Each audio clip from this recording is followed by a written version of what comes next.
Gosh, well, I wasn't expecting to be doing this today. Welcome to Sunday on the Sofa.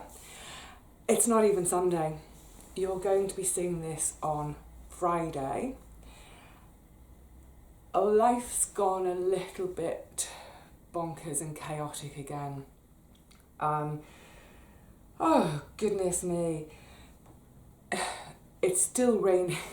It's just relentless rain. So there's no gardening. You know though, just to say very quickly, I haven't been to my garden for over a week now, 10 days or so. The last time I went was just after Storm Ciara. Sorry about the pronunciation earlier. I didn't realise it was an Irish name. So I went a couple of days after Ciara. Since then we've had Dennis. So I have no idea how my garden is. I doubt there'll be any damage. The wind from Dennis wasn't quite so bad. The main issue up and down the country has been this huge amount of rain falling on already sodden, absolutely saturated ground. So I'm whinging slightly that I can't get to the garden, but you know what? My home is, well, it's mostly dry. So, Bennett. Remember sort of about mid-January, my computer broke, loads of other stuff was going wrong, loads of stuff. I was having to be with my great aunt a bit more than normal. Everything went haywire in January. It was horrible. Got to the end of January, and also because so much time had been taken up with other things and sorting out problems, I ended up losing about a third of my income that month, which is scary because the income I managed to generate each month is just about enough to cover my needs. So if I take compassionate leave, or however you want to call it, I don't have the money to pay the bills, so it's scary. Anyway, I've been working really hard in the last few weeks to sort of catch up with things, sort of try to get back on track, and at the end of last week I was just starting to feel that even though I was still surrounded by madness and chaos, that I had some sort of control over it, like the ringmaster of a circus, or the ring mistress. Yes, I'm a ring mistress. But yeah, in the last few days, things have gone pear-shaped again. So I've got a leak in the roof. It's not the bit that's immediately above me here. It's on the back of the building, so it's over the sort of the hallway. So in terms of damage to my own possessions, no. But it does mean going through the palaver of getting a roofer sorted out. That has to be discussed with all the different parties in the building. Some are good at getting back to emails, some aren't. So getting quotes in for that, then getting scaffolders organised, getting a quote for scaffolding, supervising the work if they need access internally. It's just, look, you know, people have had their homes wrecked by the floods. It's nowhere near as bad as that. Of course it's not. It's just one of those things where I don't have time to deal with. I don't have time to deal with any more problems. Oh my God. Anyway, that's one of them. My aunt is a bit poorly, so she's needing quite a bit more attention and quite a bit more of my time at the moment. I too have been feeling under the weather, just generally below par for months now, absolutely months. Haven't really talked about it because I don't think I need to, but you know, I will today because I will. So one of my knees, this all kind of ties into it. I'm going to finish my Q&A. Yay! But one of my knees has been really, really bad all winter, and from about the middle of January, when everything else was kicking off, I thought, do you know what, you need to go back to the doctor. Because I haven't been back to the doctor for 2 years, not since I had my surgery. I am not one of these people who runs to the doctor every 2 minutes. There are people in a far worse state than me that need the doctor's time and attention. However, this was really starting to affect my day-to-day living and my day-to-day ability to work and earn a living. So I started ringing. It took forever to get an appointment. Anyway, I've been there this morning. Yay! I don't know what happened with the patient 2 before me, because my appointment was for 10. I eventually went in at 11:15. So, you know, God love him, someone must have been in a bad way. But yeah, my doctor was obviously terribly apologetic. Now, it's a new doctor to me, I should just say. So all of that relationship I'd built up with my previous doctor, that surgery has completely closed now, because it was a practice owned by 2 quite old doctors. Not old in the biggest sense, but to be working still. They were both in their mid-70s. So yeah, that practice has gone now. So it's a brand new doctor to me. So I went in and I said, actually, there's a couple of things. 1, please can you give me a referral back to my orthopaedic team at my local hospital. And 2, and I wasn't really going to discuss the second thing, this general malaise that's been going on. But she took one of me, she was like, I think we should do some blood work. I've had my bloods done, they've bled me dry. It did amuse me though, because as she was on her computer typing up the blood request forms, I was saying, have you included such and such? I think we should check such and such. Can we add in my my blood form? She sort of looked sideways at me and she said, have you had this done before? I was like, no, I just think I think that's probably going to be a good indicator. And she was like, what? She doesn't know me from Adam. And I kind of clicked within a second, and I said, I was a blood nurse. I was a bone marrow transplant paediatric nurse. Blood's my thing. Anyway, so good, all done. Going back in a week's time, we can discuss the results and hopefully get some answers, and maybe it's just my vitamin D again.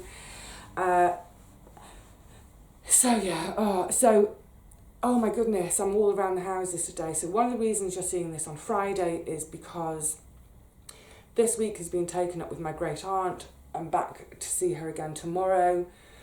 It's been taken up with a lot of phone calls and organising things. It's been taken up with the building. So not only have I've not had a chance to go to the garden, but it's been raining anyway. But I've not had a chance indoors to do anything like, I've got a couple of recipes I was wanting to do and share with you. That can wait. I was going to show you a sewing project. That can wait. Everything can wait at the moment. And on that note, I know that there are a few of you who've asked for specific buntings, which I've said, I've messaged with you privately to say, yes, I will do those as private commissions. Everything is on hold a little bit at the moment. I apologise, but there's only one of me. And at the moment, the one of me is crumbling. Oh my goodness. I've never felt so,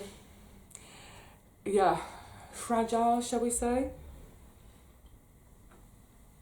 I've put some turmeric, a tiny bit of turmeric in with my lemon and water today. Anyway, blah, blah, blah. So, let's tie up some of this Q&A. So it came out at the last Q&A I did. A couple of people, Lorraine, I think, and a couple of others asked me what led to the decision of me giving up nursing and going the self-sufficient route. I'd also been asked by Anna about what brought me to the decision to go self-sufficient, and Susan, who was asking about a knee update and how do I manage. And it all sort of ties in together, really. So the bottom line with quitting nursing is I physically was not able to do it anymore. It's as simple as that. In November of 2016, I'd really been struggling on my shifts anyway with pain in my knees, and I was finding that as soon as I had a day off, the day after I'd done a shift, I was finding it really hard to walk at all. And I just thought, this is getting ridiculous. I am basically on my days off from work doing nothing in order to preserve myself for the following day of going back to work. And I thought, this is no life. So popped along to see the doctor, very quickly got referred up to the local orthopaedic team at the hospital. They did x-rays initially and then some MRI scans on both my knees, and it's a bit of a horror story looking at the images because within a few days I was back to see my consultant to discuss the images, and he said, "You've got the knees of an 80-year-old. It's like, and at the time I was 48, 49. Shocking state. So I've got arthritis in all the bones so 3 bones meet at the knee, if you like. Here's my 2 little shin bones. Here's my thigh bone connected to your elbow. And at the ends of all of them were in absolutely crumbling, terrible state, exacerbated by the fact, and this is why they'd done the MRI scans as well to show the soft tissue, I've got no cartilage left in either knee, and your cartilage helps to just smooth the movement. Plus, my meniscuses, so your meniscus they're sort of like a crescent shape. So can I show you on my knee here? Here's my knee, one of my rubbish knees. You've got it's almost like cartilage. You've got these 2 rings, it's sort of spongy, squashy, and they sit either side in your knee joint. And it just helps, it cushions the movement, but it also helps in stability. Because when you think, if you take a step forward, but you sort of go to make a half turn, it sort of just helps that adjustment, not just the forward motion. Because obviously our knee joints are mostly about that forwards and backwards motion, but there is some side to side movement. So it cushions and it stabilises all of that. It's a really important part of your knee. And mine was shredded. So in the fluid within the joint, in the synovial fluid, you're going to get a little anatomy lesson now. What was showing up with the MRI is my meniscuses, which should be these nice 2 firm little sort of horseshoes, if you like, were like frayed, flowing seaweed, flowing all over the place, moving here, getting trapped between bone as it was moving. They were an absolute mess. So when I had my surgery, it was in the left knee. That's basically what, they just cut it out. And that has helped with some pain, that kind of pinching pain I was getting. Anyway, so that was back in the November of 2016.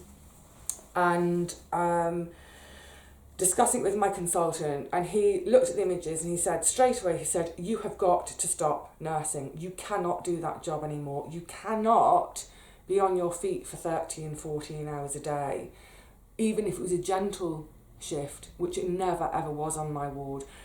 The ward I worked on, the children we were looking after are basically some of the sickest children in the world. We have international patients coming to us. Very, very, very intensive work, both physically, mentally, always on the ball, emotionally, you can imagine. So the consultant at the time said, "You've got to stop work." I was like, oh, okay. I just sort of let that permeate for a while. So then as we went into January 2017, it was getting to the stage where literally every shift I did, I was crying in pain during my shifts. Obviously not in front of anyone. You don't want to, worry your colleagues, all that sort of thing. But yeah, like literally every couple of hours, I would put my head in a cupboard, in a drugs cupboard, and I'd be having a quick cry because of the pain. And I was getting really worried that the pain was distracting me from having that real mental sharpness that you need on the type of ward I worked on. The kids I worked with, they can change in seconds. They can deteriorate in seconds. So we need to be on it all day for hours after hours after hours. And I was getting concerned that this pain was distracting. Anyway, I think it was at the end of the January, I'd gone back to see my GP to say, can you prescribe me some pain meds? Because at the time I was just taking over-the-counter stuff like paracetamol and Nurofen, ibuprofen, alternating them. I said, I need something stronger to get through my shifts because I can't get through a shift without crying. So she at that stage said, well, you shouldn't be working, you shouldn't be doing that job anymore. And I was like, but I love it and it's my job and what else am I going to do? That was about the middle of the January. Then I'm just trying to remember the sequence. I think it was towards the very end of January. I had a really horrible weekend. It was my first weekend off in ages. I used to volunteer to work Saturdays and Sundays because a lot of the girls didn't want to, because that's the only time they're going to see their husband or family, whatever. So it's my first weekend off in ages, and I literally spent the whole weekend on my sofa, hardly moving, just crying in pain, and I can't bear to remember it almost, but I just thought, this is ridiculous, I can't go on. So it was over the course of that weekend that I thought, I'm going to have to quit my job. What on earth am I going to do? So I did a bit of looking up online to see if I quit my job on health grounds, would I be able to apply for benefits to live on? Because normally if you quit your job, you can't apply for benefits for, I think it's about 6 months, because you've quit a perfectly good job, so you know you're not going to get benefits. So I looked that up and apparently on health grounds, yes, that would be a possibility. And I thought, okay, well, if worst comes to the worst, that's a safety net. I started to look at the book world again to see, I wonder if I could get a job in a bookshop, because then maybe I could get the kind of job where I'd be sitting down most of the day, maybe on a till, or even doing things like researching and doing that internet catalogue side of things. There was nothing around. Anyway, so I plugged on through February, spoke to one of my really, really close nurse friends. Hey, Pinky Bear. She's the mum of Amber, some of you may have seen when they visited my garden last summer. So I started to talk about it with her, and at the same time we were really short-staffed on the ward. At that stage I was one of the more senior nurses, so my workload was getting heavier and heavier. I was always being allocated the sickest, most dangerous kids, just because I had the experience to deal with that. So as I was getting more in myself, I was getting a tougher workload. And I just sort of, by about the middle of February, I thought, I can't go on, I can't do it anymore. We'd also, we'd had a couple of deaths at that time too.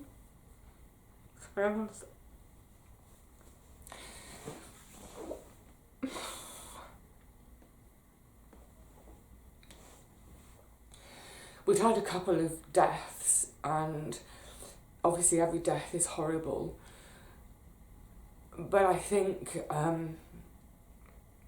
the whole that aspect of the job was just really, I think it had really started to take its toll on me.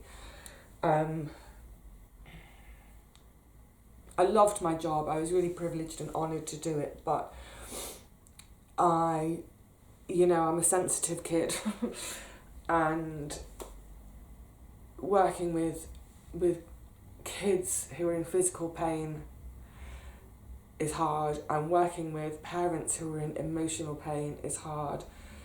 I'm really, really glad I was there for them, but then I would come home on my own and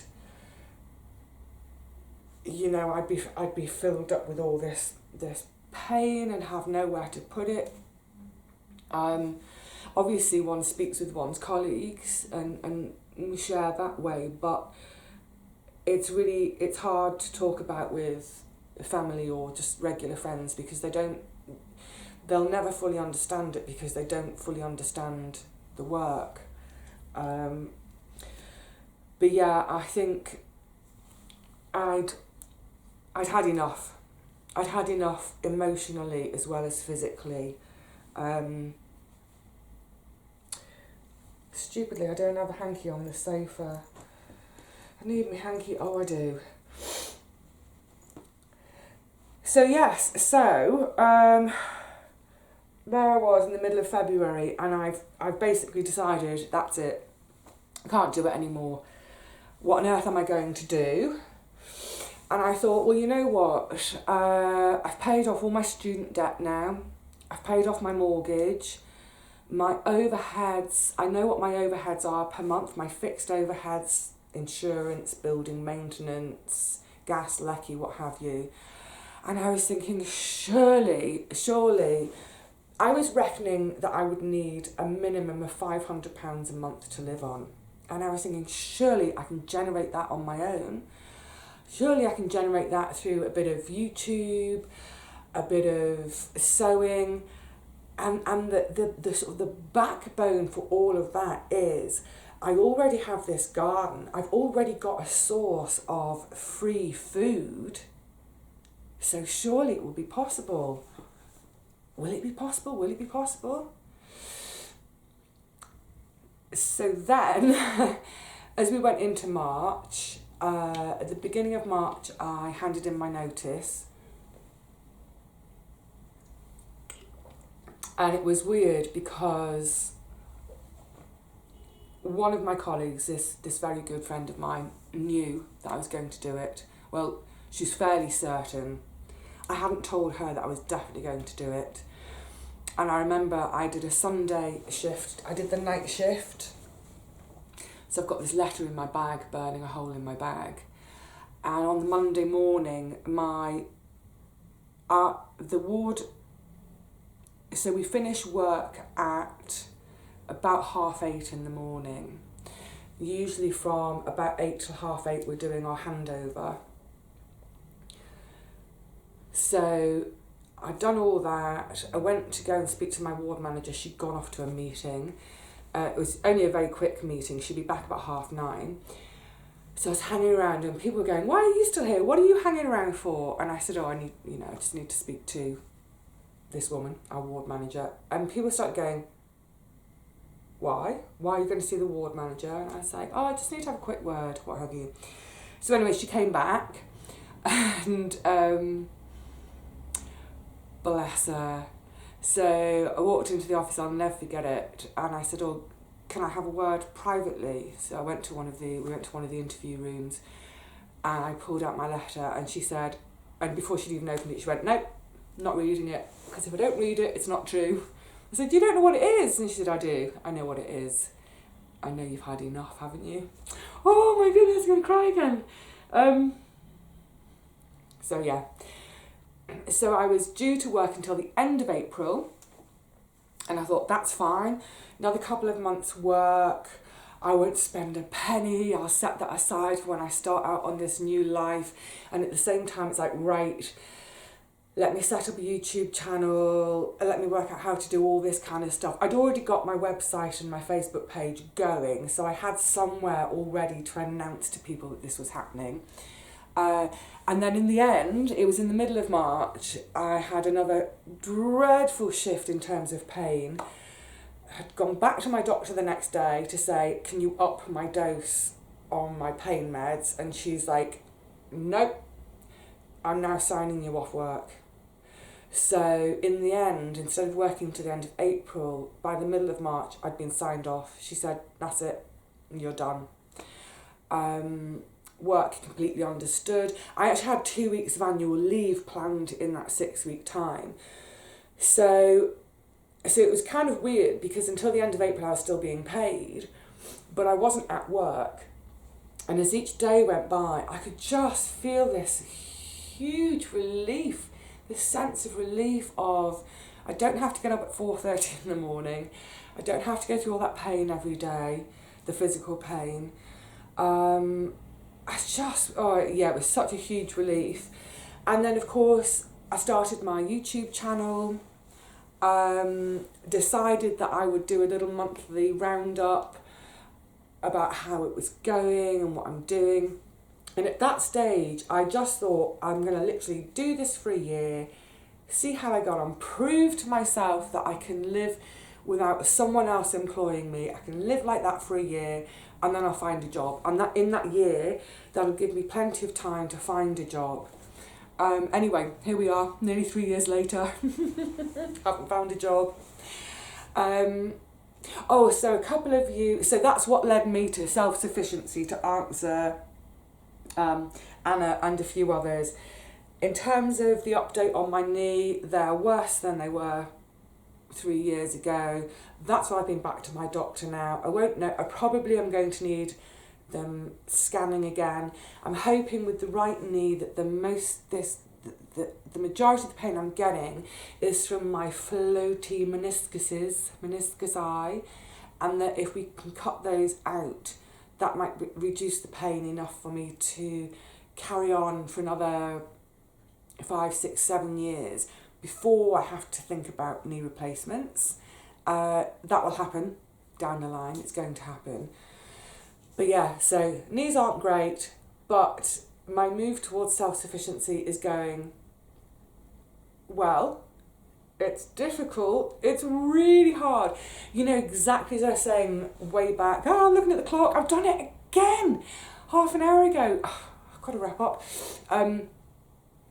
The thing about being self-sufficient or, you know, self-reliant, any of those things is, you know, when things go wrong, there's just no backup. So in other words, if I get ill, if I take a week off to be ill, that's a week of income lost. And it takes me 7 days a week, 4 weeks a month to earn enough to survive each month. So you take a week out and suddenly it's like, well, you know, so, you know, for anyone else thinking about doing it, it's really hard. And I would suggest a couple of things. One, give yourself a big pot of savings on standby just in case.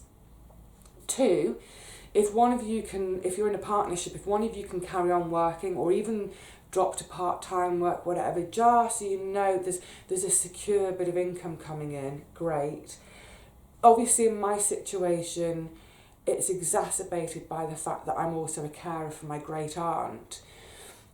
And, you know, if I didn't have that responsibility, that's a whole extra day every week freed up for me to work or to earn. And it may be this sort of situation where I say, right, I work 7 days a week for 3 weeks solidly, and then I free up that 4th week because I've not been doing her cats.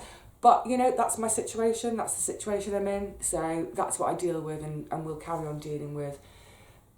She's getting a little bit more frail and is certainly needing more of my time these days, but, you know, she needs me, so she's got me. God love her. So, yes, that was my transition. The reason I left nursing and accidentally fell into self-sufficiency, it kind of was a bit of an accident, but I've learned to make the most of it. I've added things in over those 3 years, like the shop and the sewing is taking off, and I'm starting to focus a little bit more on that, so that's great. And look, there's still a few questions, but I'm going to end with a really fun one from Jane Kelly, from Jane's Allotment. Was it James from Jane's Allotment? Oh, I can't remember now. It might have been a different Jane, I don't know. Anyway, the question was, do I ever get bored of the food from my garden? And is there any food I miss? Yes. And yes, I get bored of the food from my garden. Of course I do.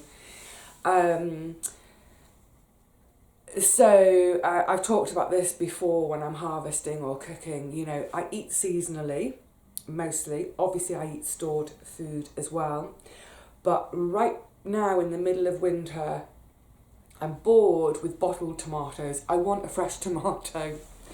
Likewise, in the summer, or let's say in about the middle of September, I'm bored of fresh tomatoes and I want to eat cabbage. So,